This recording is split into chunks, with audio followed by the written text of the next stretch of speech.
Of all England's kings and queens, Elizabeth I is the most famous. She was imperious, cunning,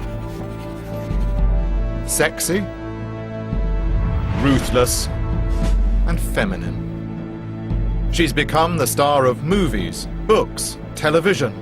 She was, above all, supremely successful. And yet, mysteries remain. How did Elizabeth manage to prevail against such enormous odds in what was a man's world? And why did she never marry? Was it because sexually she was not fully a woman? Or was it rather because to Elizabeth, her virginity was always the key instrument of her power?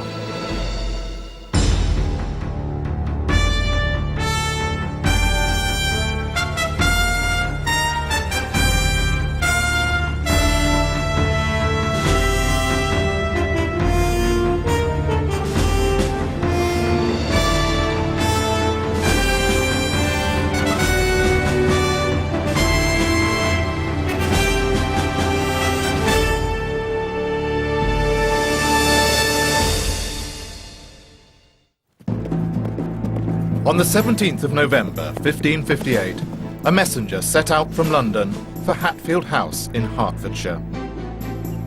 A young woman was waiting anxiously. The messenger carried momentous news.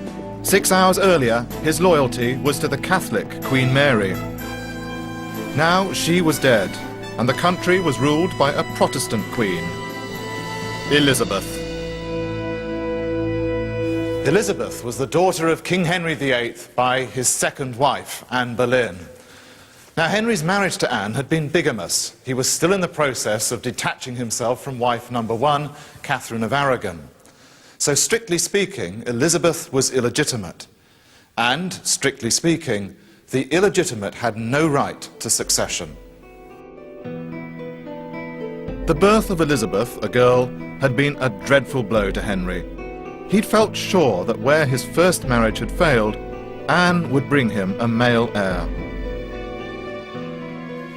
When she didn't, he had no use for her. Henry looked for a third wife, and Anne Boleyn had her head chopped off.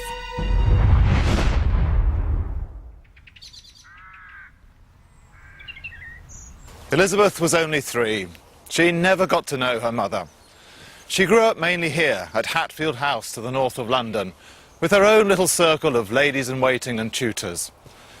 The seeds of independence in her were sown at a very early age. Elizabeth was clever and confident. As a young girl, she became fluent in 5 different languages. She studied history and philosophy. She also loved riding and shooting with a crossbow. By 1537, Henry had fathered 3 children. The first was Mary, Elizabeth's elder half-sister, and the Catholic daughter of Henry's first wife. Mary now came to live with Elizabeth, whom she immediately considered a spoilt Protestant brat, but after a while became fond of her.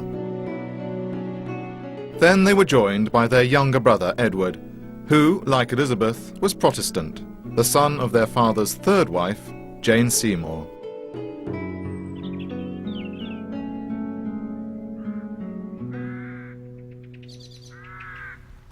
Together, this odd little group of half-sisters and brother enjoyed all the pleasures of country living. There were gardens for contemplation, there were parks for hunting in, and there were tutors for the advancement of their learning. But Elizabeth must have realized that what united the 3 of them was their father, still alive. Their mothers were all dead. This seemed like a world in which women were dispensable. Henry VIII had been a distant father and seen little of Elizabeth since her mother's execution.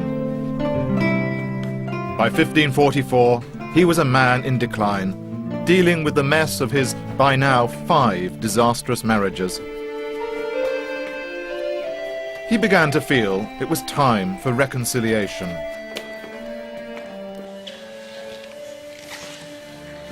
On June the 26th, in 1544, Henry invited all 3 of his children to a grand banquet in Whitehall. was followed by a reception at which they were introduced to the court, and he announced the order of succession. First was going to come Edward, his son, then his oldest daughter, Mary, and finally Elizabeth. But with two ahead of her in line for the succession, a princess she might be, but a queen, surely never.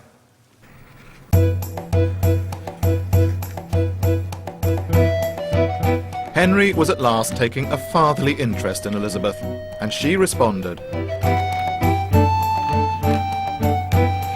Shortly after the banquet, Elizabeth wrote to Henry, hailing him as matchless and most benevolent father.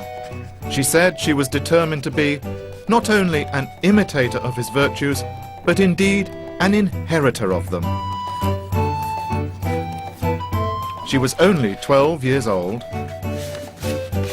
but clearly saw herself as a chip off the old block.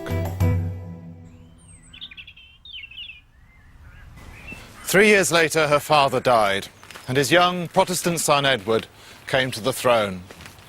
Elizabeth liked and trusted Edward. She did very well out of his reign, acquiring dozens of large estates, including this one here at Hatfield, her principal residence. But 6 years on, Edward too was dead. The devoutly Catholic Mary came to the throne. For Elizabeth, her sister spelt danger. Mary began fiercely to dismantle the Protestant state and wanted Elizabeth, who was now her successor, to convert to Catholicism. Elizabeth kept making excuses. The relationship between the two sisters became hostile. Then Mary announced her intention of marrying Philip of Spain, a Catholic and a foreigner loathed by England's Protestants.